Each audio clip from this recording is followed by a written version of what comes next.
नमस्कार। मैं संजय कुमार निषाद एक बार फिर से आप सबका हार्दिक अभिनंदन करता हूं। दोस्तों, वॉरेन बफेट ने कहा है, यदि आप ऐसी चीज़ें खरीदते हैं जिनकी आपको ज़रूरत नहीं है तो जल्दी ही आपको ऐसी चीज़ें बेचनी पड़ेंगी जिनकी आपको ज़रूरत है। जी हाँ दोस्तों, आज हम विचार करेंगे बचत को बचाना जरूरी क्यों है। अधिकांश लोग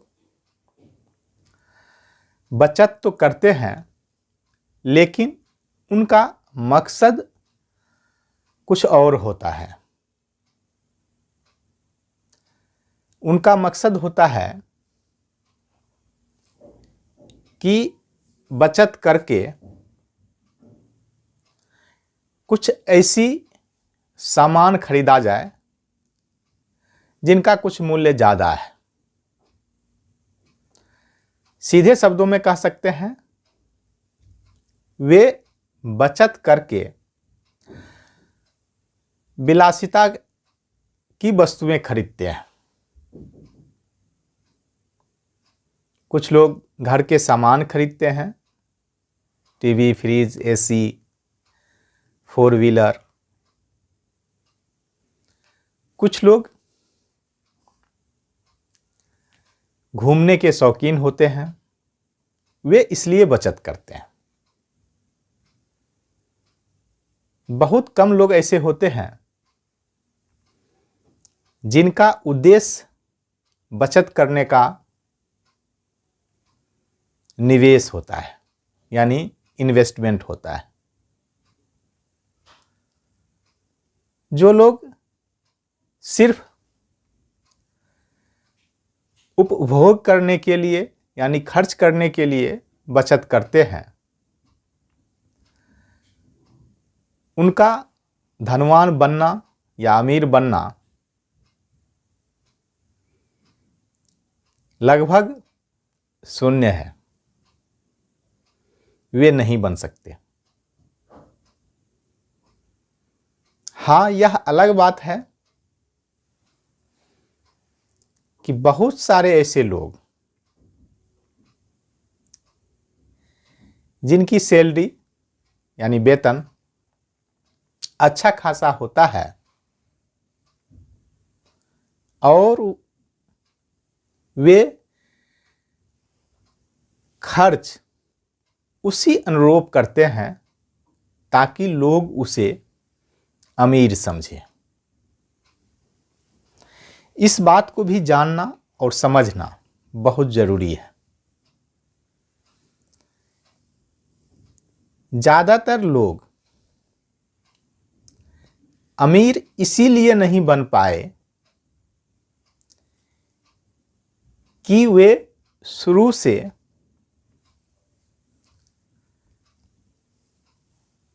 अमीर दिखना चाहते थे, लोगों को दिखाना चाहते थे। अपने आसपास में हो सकता है हम आप खुद भी उनमें से एक हों। एक जो वास्तव में अमीर हैं, वे अपने आप को कभी इस ढंग से शायद ही प्रस्तुत करते हों या दिखाते हों कि वे बहुत ज़्यादा अमीर हैं, धनवान हैं। लेकिन दूसरी तरफ वे लोग हैं जिनको लगता है कि वे अमीर हैं क्योंकि उनकी सैलरी या आमदनी अच्छी खासी है, लेकिन नेटवर्थ जीरो है, बहुतों का माइनस में है। वे लोग अपने आप को अमीर दिखाते हैं, शो करते हैं, दिखावा ज़्यादा होता है। उनका भी अमीर बनना असंभव है।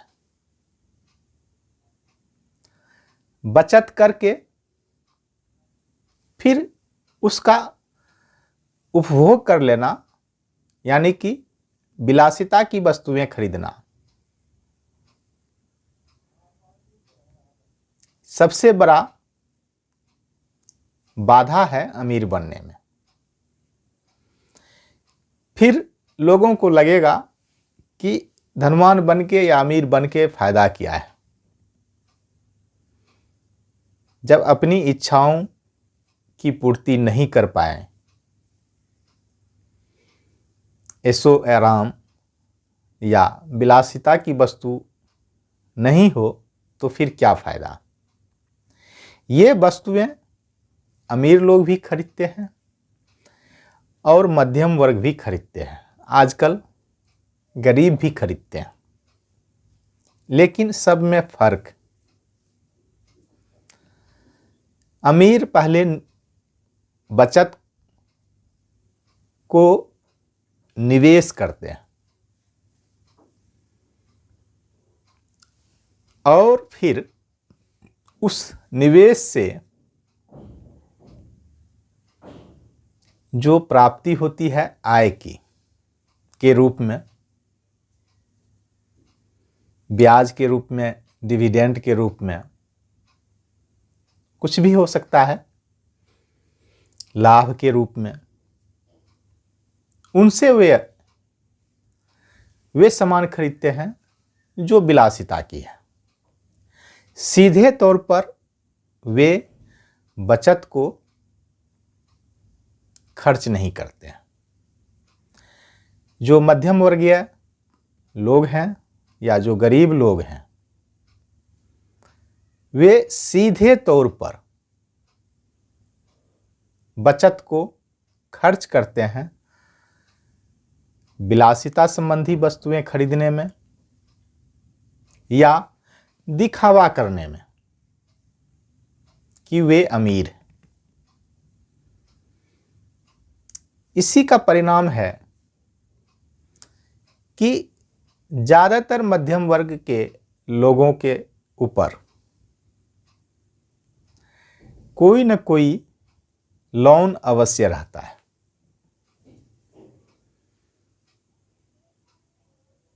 क्योंकि उन्हें दिखावा करना होता है। जिनकी आमदनी या वेतन अच्छी खासी है, वे भी इस चंगुल में फंसे हुए रहते हैं। वे भी पहले आय का स्रोत या निवेश नहीं करते हैं, सीधे तौर पर वे बचत को खर्च कर देते हैं। जिसके पास पर्याप्त बचत होता है वे सीधे खर्च कर देते हैं। कुछ लोग जिनकी बचत कम होती है, वे बचत को बचा बचा के इकट्ठा करते हैं और फिर उसे खर्च करते हैं। एक महत्वपूर्ण कथन है स्यूज ओरमैन का बचत संबंधी। उनका कहना है, आप किसी चीज को खरीद सकते हैं, इसका मतलब यह नहीं है कि आप उसे खरीद ही लें। मतलब अगर आपकी कैपेसिटी है कुछ खरीदने की, तो इसका यह मतलब नहीं है कि उस चीज को आप खरीद लें, चाहे उनकी आवश्यकता आपको है या नहीं है। पहले कहा करते थे आवश्यकता आविष्कार की जननी है। आजकल ऐसा नहीं होता। आजकल आविष्कार पहले होता है, फिर उनकी आवश्यकता बनाई जाती है।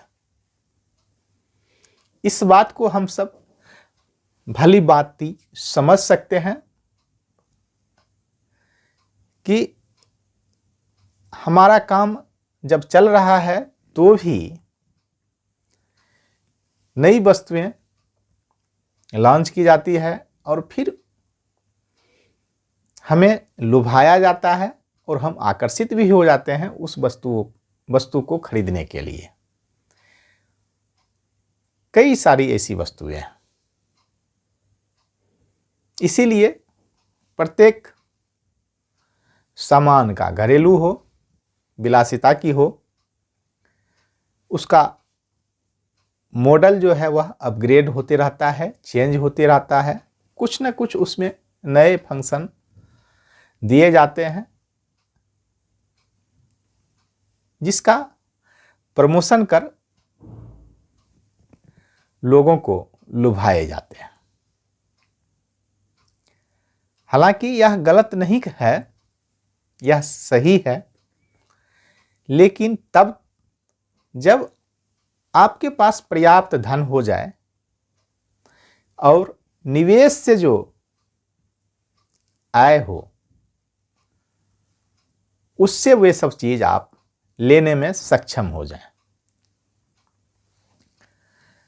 बचत करने का मतलब यह नहीं है कि हम सीधे तौर पर शुरू में ही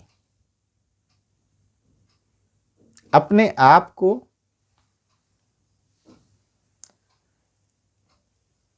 ऋण के भार से लाद दें या हमारे पास आवश्यक कार्यों के लिए इकट्ठा फंड ना हो। यही सबसे बड़ी परेशानी मध्यम वर्गीय लोगों के साथ होता है, गरीब लोगों के साथ तो होता ही है, क्योंकि ये दोनों वर्ग के लोग कुछ दिनों के लिए भी त्याग नहीं करना चाहते हैं। कहा भी गया है कि जो कम हासिल करना चाहते हैं उसे कम त्याग करना पड़ेगा, जो अधिक हासिल करना चाहते हैं उसे अधिक त्याग करना पड़ेगा।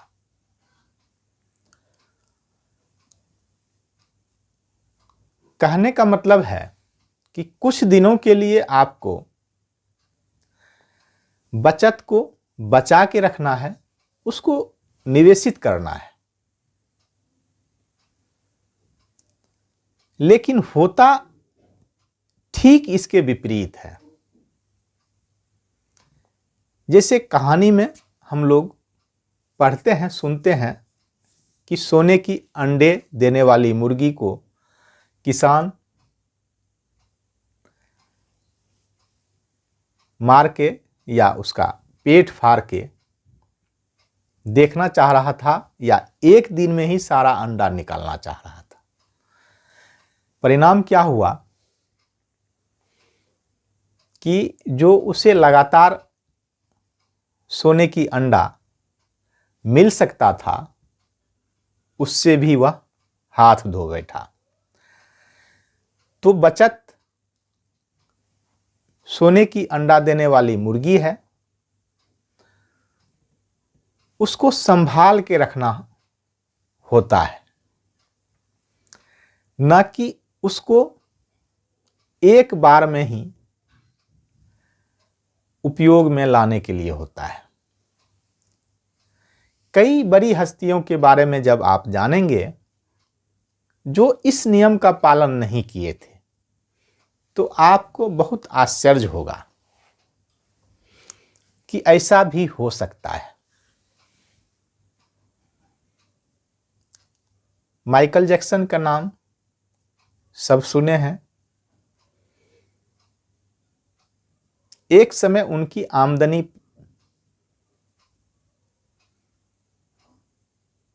इतनी थी कि बहुत से लोग अंदाजा भी नहीं लगा सकते। वे खर्च का महत्व नहीं जान पाए और नहीं जानना चाहे, जिसका परिणाम हुआ कि मरने के वक्त उस पर इतना कर्ज था कि उसका भी लोग अंदाज़ा नहीं लगा सकते। लगभग $400 मिलियन उस पर कर्ज था मरने के समय।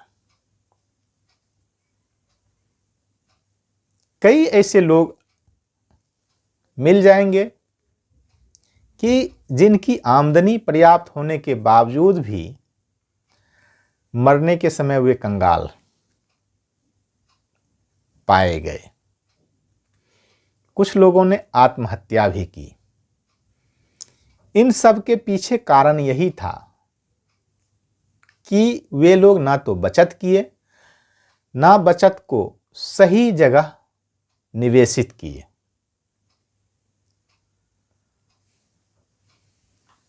अगर आप शुरुआती दिनों में जब कोई काम शुरू किए हैं, चाहे वह व्यापार हो या नौकरी पेशा हो, उस समय बचत करना भी आवश्यक है। कितना बचत करना चाहिए यह भी बताया गया है, और उस बचत को बचाना उससे ज़्यादा आवश्यक है। निवेश भी ऐसी जगह करें कि जहां संभावना हो कि आपका जो मूल राशि है, यानी जो मूलधन है, वह डूबे नहीं, और उससे जो रिटर्न यानी उससे जो आय वह हो सकता है थोड़ा कम हो, लेकिन लगातार होता रहे। निवेश करने का मतलब यह नहीं है कि कहीं ऐसी जगह हम अपनी पूंजी लगा दिए जिसकी डूबने की संभावना बहुत ज़्यादा है, फिर धन भी गंवा बैठेंगे और मानसिक शांति, स्वास्थ्य, ये सब भी जाता रहेगा। इसीलिए निवेश करने के पहले निवेश करना जरूरी भी है, और निवेश करने के पहले जानना भी जरूरी है। कहाँ निवेश करें, कैसे निवेश करें, यह जानना बहुत आवश्यक है। आजकल लोग जल्दबाजी में रहते हैं और चाहते हैं कि 2-4 सेकेंड में ही सब कुछ जान लें, सीख लें और करोड़पति बन जाएं, जिसका परिणाम होता है वे बहुत सारे धन यूं ही गंवा देते हैं, या लोभ लालच के चक्कर में ठगे जाते हैं। तो आज के लिए सिर्फ इतना याद रखना है कि जो बचत है उसे बचाना सीखेंगे। सीधी सी बात है कि सीधे तौर पर बचत का उपयोग हम ऐसी जगहों पर नहीं करेंगे जो विलासिता संबंधी सामान खरीदने के लिए है या दैनिक आवश्यकता की चीज़ें खरीद है, फिर वह बचत नहीं हो सकता, वह उसे हम बचत कह भी नहीं सकते। बचत करके हम सिर्फ और सिर्फ निवेश करेंगे। कहा भी गया है, यह आइंस्टीन के द्वारा कहा गया है कि दुनिया का 8वां चमत्कार चक्रवृद्धि ब्याज है। जो इसे समझ लेता है वह कमा लेता है, जो नहीं समझता है वह चक्रवृद्धि ब्याज चुकाता है। तो आज के लिए बस इतना ही। यहाँ तक सुनने के लिए, यहाँ तक साथ देने के लिए आप सबों का बहुत बहुत धन्यवाद धन्यवाद धन्यवाद।